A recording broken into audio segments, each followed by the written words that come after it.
Assalamualaikum warahmatullahi wabarakatuh.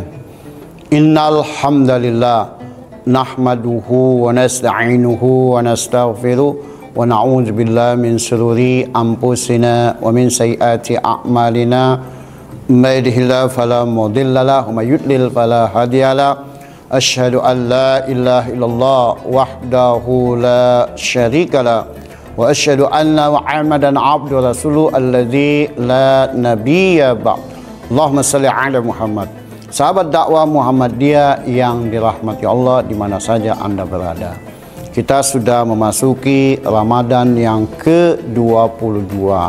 Artinya sudah masuk 10 terakhir. Artinya inilah yang menentukan kita apakah kita serius atau tidak dalam beramal di bulan Ramadan.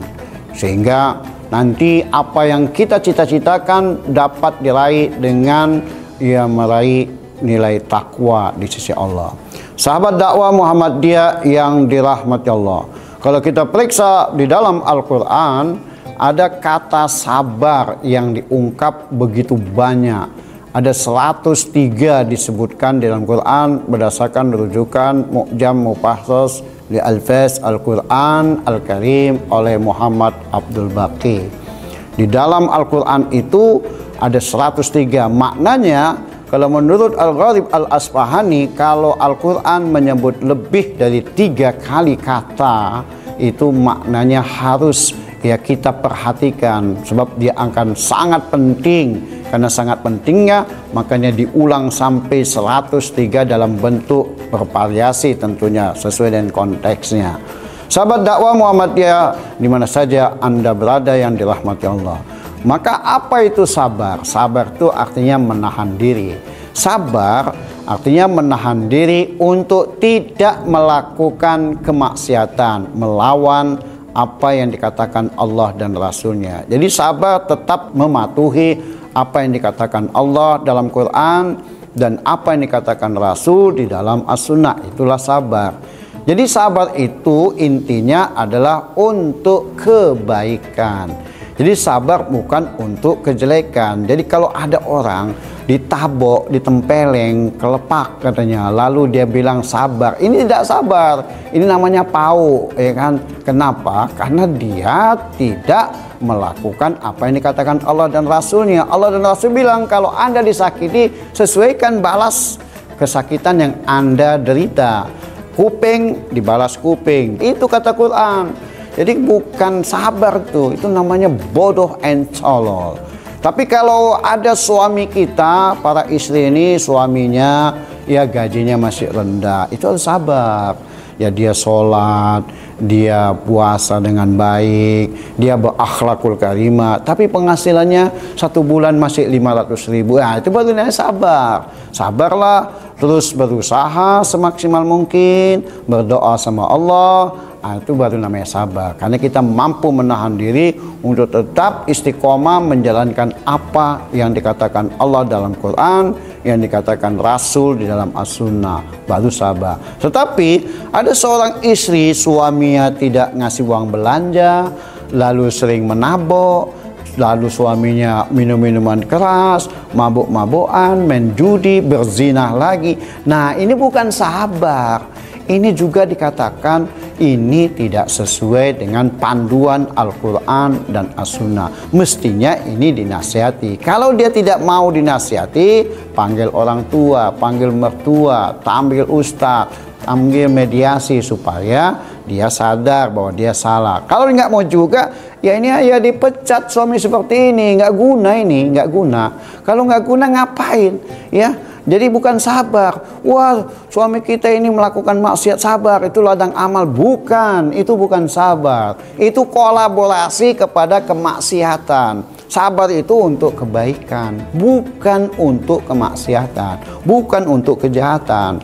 Ya, sehingga kita sabar itu berdasarkan Al-Quran dan As-Sunnah. Jadi sabar yang dalam Quran itu untuk kebaikan, bukan untuk kejahatan.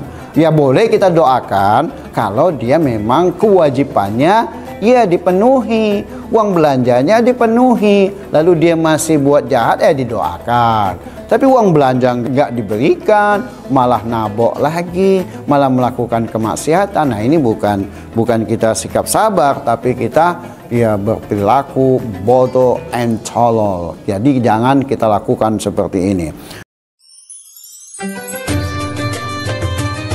Assalamualaikum warahmatullahi wabarakatuh. Faruqi Farm akan menjadi sahabat para pekurban dengan menyediakan sapi dan lembu yang insya Allah sehat, halal dan thayyib. Dari Abu Hurairah, Rasulullah Shallallahu Alaihi Wasallam telah bersabda, barang siapa yang mempunyai kemampuan tetapi ia tidak berkurban, maka janganlah ia mendekati atau menghampiri tempat sholat kami. Hadis riwayat Ahmad dan Ibnu Majah. Para pekurban yang terhormat, mari kita syiarkan ibadah kurban dengan menyiapkan hewan kurban terbaik kita sebagai bentuk kecintaan kita kepada Allah Subhanahu wa taala. Faruqi Farm insya Allah memberikan yang terbaik dan menjaga kepercayaan para pekurban sekalian. Terima kasih kami ucapkan. Assalamualaikum warahmatullahi wabarakatuh.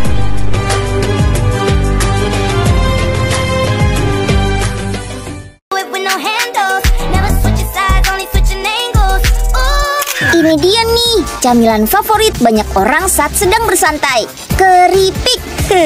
Wajar saja sih, selain rasanya enak dan suara kriuknya bikin nagih. Kandungan garam dalam keripik ternyata bisa memicu hormon dopamin. Itu loh, hormon yang mengendalikan perasaan bahagia di otak kita. Dijamin, bikin waktu bersantai terasa makin menyenangkan deh. Tapi meski begitu, jangan asal pilih keripik ya. Pastikan memilih keripik yang kaya nutrisi. Hai Sobat Jackers, ini dia bestseller Jackers Chips, banana balut coklat. Berbahan dasar buah pisang pilihan yang dijadikan keripik, kemudian dibaluri oleh coklat yang tebal dan lumer. Ayo, siapa nih yang ngiler? Maka di dalam Al-Quran dikatakan bahwa kita harus bersabar dalam segala ujian. Ya, Allah mengatakan dalam surat Al-Baqarah, surat yang kedua ayat 153. Allah mengatakan, ya ayyuhalladzina amanu ista'inu bisabri wassalah. Innallaha ma'as sabirin. Wahai orang beriman, minta tolonglah dengan sabar dan sholat. Sesungguhnya Allah bersama orang-orang yang sabar. Kenapa Allah bersama orang-orang yang sabar? Karena orang yang sabar itu mampu bertahan untuk memenuhi tuntutan atau panduan Al-Quran dan As-Sunnah. Inilah yang Allah senang. Sehingga dalam kehidupannya betul-betul berpegang kepada apa yang dikatakan Allah dan Rasulnya dalam Al-Quran. Jadi dia tidak sembarangan. Orang-orang yang seperti inilah yang pasti disebut dengan dalam bahasa lain istiqomah. Istiqomah dalam melakukan aktivitasnya kepada Allah disebut dengan ibadah, aktivitasnya kepada manusia disebut dengan muamalah. Dan sabar itu memang sulit. Siapa bilang nggak sulit? Ya, memang sabar itu sulit. Tapi kalau kita betul-betul sabar, nanti Allah akan memberikan satu apa yang disebut dengan pahala unlimited, artinya tanpa hitungan, tanpa balasan. Innama yuwaffas sabiruna ajrahum bighairi hisab. Di dalam surah Az-Zumar surat ke-39 ayat 10. Sesungguhnya hanya kepada orang sabarlah diberikan balasan tanpa batas. Jadi kalau kita mau diberi balasan oleh Allah tanpa batas, ya kita harus sabar. Sabar bagaimana? Sabar mengikuti petunjuk Allah dan Rasulnya. Dalam sholat pun kita harus sabar. Kenapa? Kadang-kadang dalam sholat kita tidak ada tumak nina. Padahal kalau kita sholat ruku, sujud, duduk antara dua sujud, itu harus ada pakai tumak nina, berhenti sejenak. Kalau orang sholat tidak atau tanpa tumak nina, itu kata Rasul, itulah pencuri yang hebat, pencuri yang ulung. Padahal dia sholat, tapi dia sebagai pencuri. Kenapa? Karena tidak melakukan tumak nina. Sehingga dalam bahasa orang Melayu dikatakan orang sholat seperti orang sholat patok ayam. Ya, asalkan ada gerakannya seperti patok ayam, begitu cepat sekali.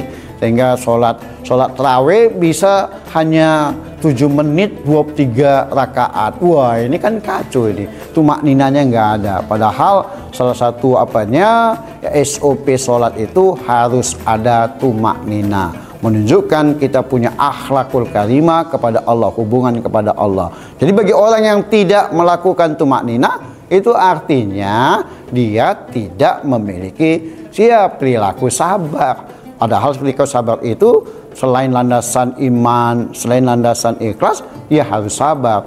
Yang ketiga, kalau kita ditimpakan atau diberi musibah atau penderitaan, kita juga harus sabar. Karena kita yakin, seyakin-yakinnya Allah tidak mungkin memberikan ujian tidak sesuai dengan kemampuan kita. Pastilah Allah memberikan sesuatu itu sesuai dengan kemampuan kita, baik rohani maupun jasmani. Jadi nggak akan mungkin Allah memberikan satu musibah kepada manusia itu di luar dari kemampuan, yang nggak mungkin. Oleh karenanya kita harus bersabar.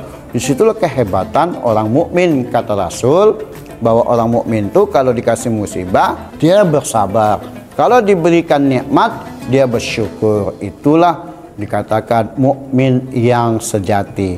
Demikian, semoga pada bulan Ramadan ini kita sabar melihat syahwat makanan waktu siang atau sore, sabar dalam melakukan ibadah lalu kita mampu sesuai dengan panduan Allah dan Rasulnya.